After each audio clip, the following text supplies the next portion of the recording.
Good afternoon, I'm Jeremy Eccles, ending the war on drugs. Illegal drugs are more widely available than ever. A recent study showed that illegal drugs are becoming more concentrated as well as cheaper, suggesting that the world supply is steadily increasing. From 1990 to 2007, the price of marijuana has decreased by 86%, while the seizures have tripled during that same time period. Now, I'm neither an advocate or a user of illegal drugs, and I have no interest in their propagation.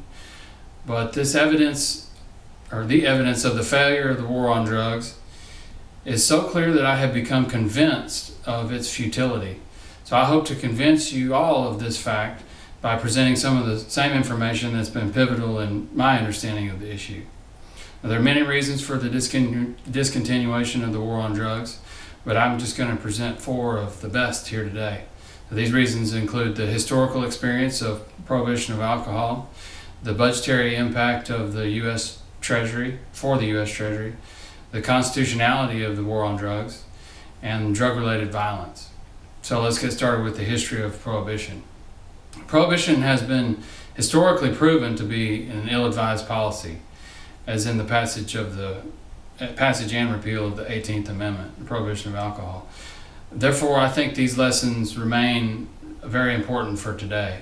The alcohol prohibition never reduced alcohol consumption. It actually led to its increase. Alcohol became more potent and dangerous, and criminal violence skyrocketed, and crime became organized, as in the mafia. The prohibition removed a significant source of tax revenue from the government, while it drastically increased governmental spending.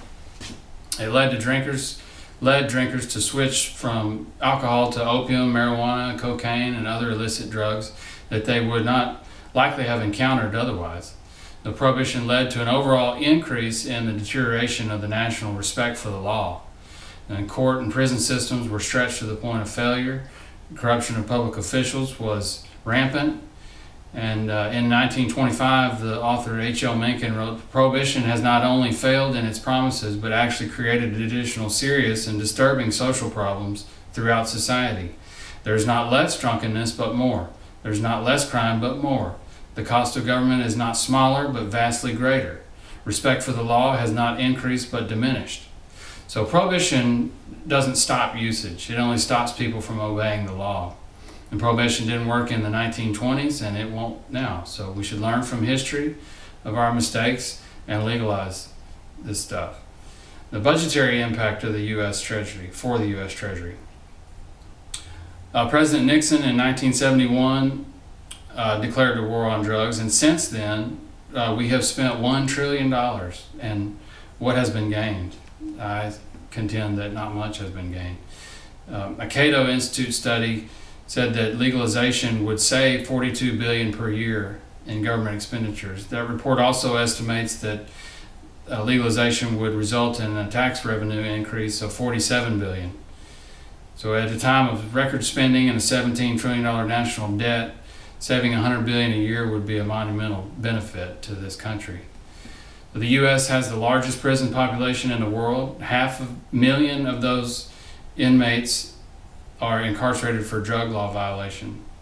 The U.S. is the #1 nation in terms of illegal drug usage. So if anything, why not capitalize on this statistic and turn those inmates into taxpayers by legalizing drugs?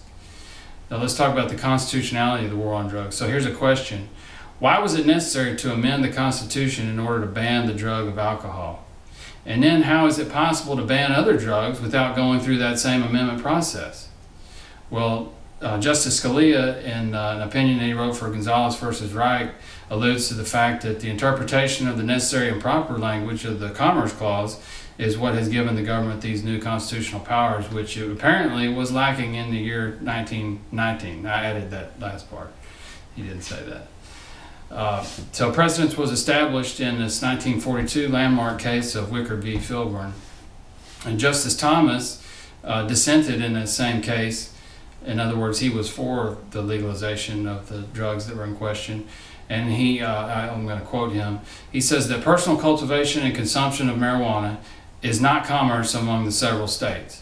Whether Congress aims at the possession of drugs, guns, or any number of items, It may continue to appropriate police powers under the guise of regulating commerce.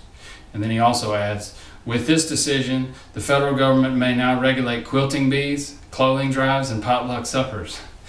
This makes a mockery out of Madison's assurance to the people that the powers delegated to the federal government are few and defined, while those of the states are numerous and indefinite.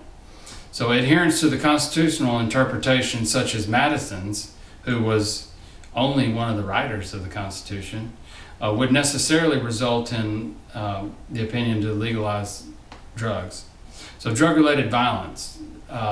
Although violence is pervasive in all nations that prohibit the use of drugs or any kind of prohibition, I want to talk about the travesty that goes on down in Mexico across our southern border. So on any given day in Mexico, there are 47 drug-related killings. On average, out of those 47, 4 of those people will be tortured before they're murdered. 2 of them are going to be decapitated, 3 of them are women, and 10 of them are teenagers. And there's been 50,000 organized crime murders, drug-related murders in Mexico from 2006 to 2011, and that's only 5 years. And all these deaths are the result of supply and demand, which no law is going to affect. So the pressure increases on drug gangs, the violence gets more and more out of control. These statistics are not very surprising for a student of history. The American experience of prohibition of alcohol necessarily predict such rampant gang violence. So legalization would force organized crime out of the drug trade and starve them of their income and result in ending of the killings, or at least curtailing them somewhat. So in conclusion, I've outlined the historical and economic and legal and moral reasons for ending the war on drugs, but I believe that we should focus on goals that we all agree on, such as public safety, protecting our children, and prevention of drug use and addiction. It seems evident that the drug war has failed in all these aspects. So I hope that everyone will join me in a call to rethink our national drug policy and also in the development of better ideas that can successfully achieve those same goals. Thank you very much.